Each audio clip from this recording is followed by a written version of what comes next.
Cross the line.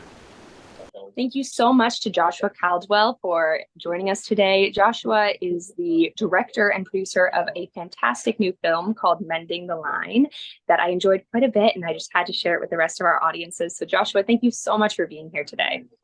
Absolutely. Thanks for having me. Of course. So, it's obvious I loved the film, and lately I've been asked to watch and review a lot of films that I didn't love. So, it was such a breath of fresh air. And the thing that struck me above all things about your film that I think so many filmmakers get wrong is you didn't create a film about veterans to entertain other demographics. It really felt like you created a film for veterans, and it's not entertainment, it's art, and it felt like mercy. Do you have any response to that, I guess? Yeah. I mean, I think that, the way I looked at it was, we got to get this right. I felt challenged by the veterans that I spoke to, who told me, oh, I can't watch movies about the military or about veterans or anything like that because they're all fake and I can't buy into it. And I said, okay, challenge accepted. Let's see if I can make one that does connect with the experiences you've had. And that came down to us doing our research and talking to as many people as we could and sort of trying to stay away from, movie moments, so to speak. And it helps that like our movie is not about the war. It's not about, a combat situation. It's really about a post-combat, experience for veterans. And that's a story that largely has not been told. And so, I think really at the end of the day, it comes down to, a desire to do right and do honor to the sacrifice that so many veterans, both men and women have shown for this country. And so, in the same way, it was very important to us that we get the fly fishing right, and we create as accurate of a portrayal of that part as well, because the way I looked at it, if you mess up the veteran military aspect and you mess up the fly fishing, who's going to support the film? You know, and I think that was really what we wanted to do. We wanted to make a movie that we knew that veterans and the fly fishing community could get behind and support. That's awesome. And is there naturally a big overlap of those two groups? There's a pretty significant overlap. I mean, a lot of fly fishing companies, you'll see them be very supportive of veterans, providing military discounts, supporting organizations like Warriors in Quiet Waters, which helps post 9/11 combat veterans find peace on the water through fly fishing. Wow. So companies like Sims and Sage provide all the rods and reels and waders and boots at free of charge to the veterans participating in those programs, and they get to keep them and continue their fly fishing journey. And so I think if you delve into, especially in the outdoor space, so many outdoor brands recognize that veterans and active duty military are core constituents and core customers, and want to support that. So yes, it is very much an overlapping demographic for sure. Fantastic. Yeah. And you really, sorry, is that okay noise wise in the background for you? Yeah, it's okay for me. Great. Fine for me. You really get that sense. And so I took some time to study a bit of your background and your filmography. And I don't know your personal life, but the feeling that I got is that this might be perhaps your most personal project to date, because from what I can tell, you love fishing. Yes. I'm a huge fly fisherman. I'm not a veteran. I've never served. I've never, experienced that whole thing. My grandfather was in the Navy. He retired as a commander, but he flew A6s off carriers during the Korean War. And early on, I was super inspired by him and being a naval aviator, and really actually wanted to be a naval aviator for a long time when I was younger. I had a whole plan about how I was going to go become a pilot. And unfortunately, my eyesight basically killed that. And I said, well, maybe I could go tell stories about these guys. And so I've always had tremendous respect for the military. I count among my friends a number of veterans and some still active duty members, some of whom I met on this film. And then as a fly fisherman, like I've been fly fishing for about 6 years now, and I've just become incredibly passionate about the sport and really supportive of the sort of therapeutic value that this sport can bring to people that are really, suffering from trauma, from post-traumatic stress, anxiety, all that kind of stuff. I mean, and by the way, it's not limited to veterans, right? You've got groups like Casting for Recovery, which bring women that have, had breast cancer, bring, and maybe all kinds of cancer. I can't remember, but like, they bring them out to the water. And so, yeah, I mean, it's become a very personal film because for all of us involved, all of the producers have some kind of tie to it. Stephen Camilio's dad was a Vietnam veteran. He passed away from cancer as a result of Agent Orange exposure during Vietnam. And he really wrote this as a love letter to his dad.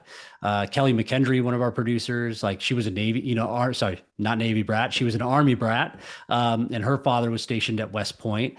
Scott McCloud is an Army veteran. And so, we've got a lot of people that really came out and supported this movie for the right reasons and really wanted to make it and do service to the veterans. But I can certainly say that, like, when I started out making this film, my wife told me that I really needed to make this movie with heart.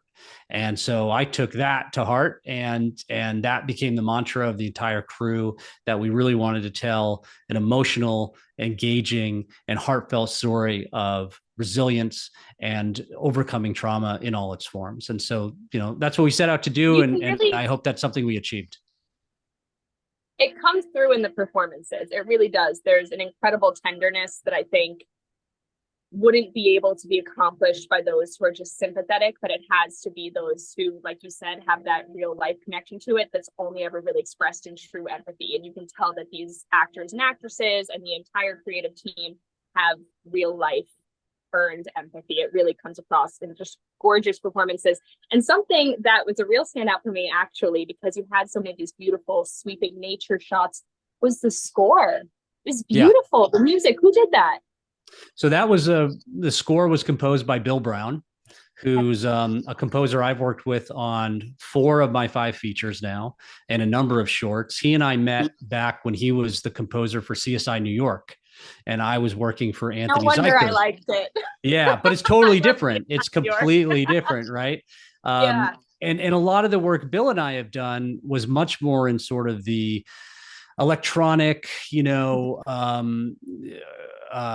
atmospheric world, because we just didn't have really a movie that required themes, right? And orchestral music until this one. And from the beginning, I said to Bill, like, we're going to do a thematic orchestral score here. And he was super excited. So, he and I have a really fantastic working relationship. And again, this is like an indie film. We do not have a massive budget. We did not have like, a studio sized budget to make this film.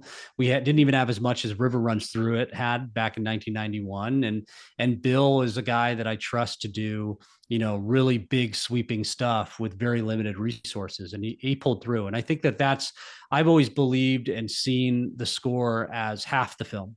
Like, I can do my job as a director, and my cinematographer can do her job as the visuals, and we can tell those performances. But if that score is off or not there, or even not working, it just doesn't work at all. And so I think the beauty of Bill's work and his approach is that he really understands the sort of emotionality of the film and doesn't push it too far into saccharine or cheesy, right? It's not emotional for emotional sake.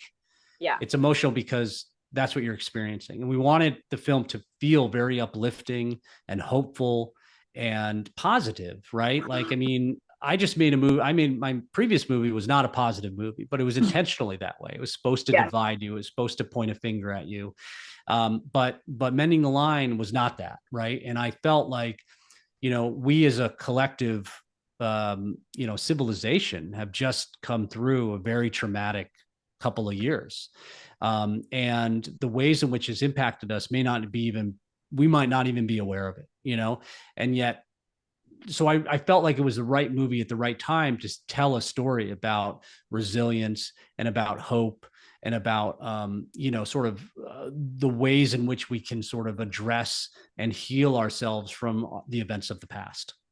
I love that. I totally agree. And for me, life is all about finding that balance between mercy and justice. I think you're right. We're having a bit of a mercy deficit. And so that's why I think films like yours are so important. Where can people go watch the film, and when is it out? So I'm really, really excited that the film is getting an exclusive theatrical release. So many films this day and age, especially independent ones, are given day and date releases, which means the theatrical component is not really as big of a deal as the digital. But in our case, people are going to get to see this in theaters and get to see it first, and it's pretty much in every state across the country. And we're adding theaters daily. You can certainly go request theaters. If you Google Blue Fox Entertainment, Mending the Line, it'll take you to the film's webpage where you can check local listings. I think most of the theater times will be out by Wednesday of the week of release. And so June 9th is the day that it comes out. It'll be playing for weeks. We encourage everyone to go see it, beyond the fact that, we want people to see the film, and we want the message of sort of veterans and post-traumatic stress and healing and all that stuff to get out there.